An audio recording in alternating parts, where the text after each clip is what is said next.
अस्सलाम वालेकुम नाजरीन, आप देख रहे हैं K92 न्यूज़ और मैं हूं आपकी मेज़बान नाइला भट्टी। शामिल करेंगे आज की इलाकाई खबरें। हॉकी के मैदान से खबर शामिल करते हैं हमारे चीफ स्पोर्ट्स रिपोर्टर रेहान अकरम की इस रिपोर्ट में। कराची हॉकी एसोसिएशन के तहत महकमा खेल हुकूमत सिंध के ताउन से KHA स्पोर्ट्स कम्प्लेक्स में विंटर हॉकी कैंप इख्तिताम पजीर हो गया। कैंप 2 मराहल में मुनक़िद हुआ।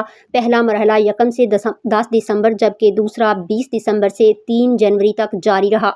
कैंप में 12 से 22 साल की उम्र के 250 से ज़ायद बच्चों और बच्चियों को ओलंपियंस हनीफ खान, इफ्तिखार सैयद, नासिर अली, वसीम फेरोज़ और दीगर इंटरनेशनल खिलाड़ियों ने हॉकी की बुनियादी तकनीक सिखाई।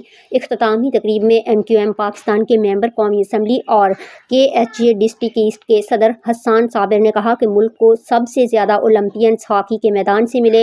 हैदर हुसैन जैसे नौजवानों की मौजूदगी हॉकी के अरूज की उम्मीद है। MQM Pakistan Karachi hockey association के साथ खड़ी है और शहर में खेलों की सरगर्मियाँ बहाल की जाएंगी। कराची हॉकी एसोसिएशन के pattern in chief doctor Junaid Ali Shah ने कहा कि इस कैंप का मकसद नई नस्ल में हॉकी के फ़न को मुंतकिल करना और कौमी खेल के मुस्तकबिल को संवारना है। तकरीब में खिलाड़ियों में असनाद और टी-शर्ट्स तकसीम की गईं, जबकि महकमा खेल हुकूमत सिंध की जानिब से कराची के तमाम अजला में हॉकी और गेंदें तकसीम की गईं।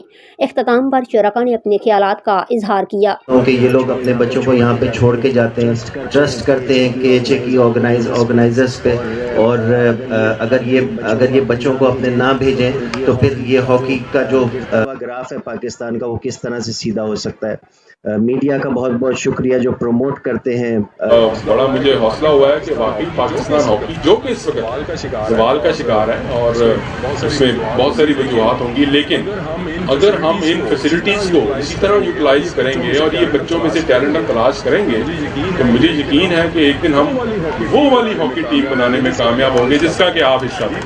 ठीक है, वो एक ड्रीम टीम थी जो मेरा ख्याल